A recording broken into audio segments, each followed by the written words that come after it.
পরিবেশের বাতাস, জল, মাটি ও জীবজগতের স্বাভাবিক ছন্দ বজায় রাখতে পারে।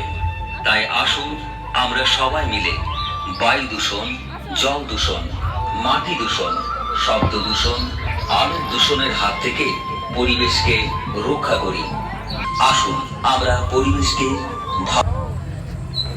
পরিবেশ দূষণ হল পরিবেশের স্বাভাবিক অবস্থার পরিবর্তন, যা মানুষ ও অন্যান্য প্রাণীর জীবনযাত্রার জন্য ক্ষতিকর। এর প্রতিকার হিসেবে পরিবেশ দূষণ নিয়ন্ত্রণের জন্য চাই বৃক্ষরোপণ।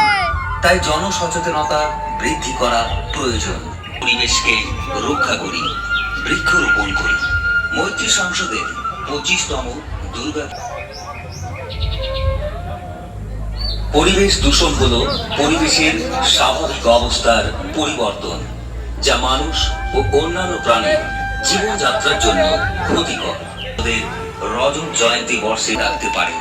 তাই আসুন আমরা সবাই মিলে বায়ু দূষণ, আমরা পরিবেশকে ভালোবাসতে শিখি। আগামী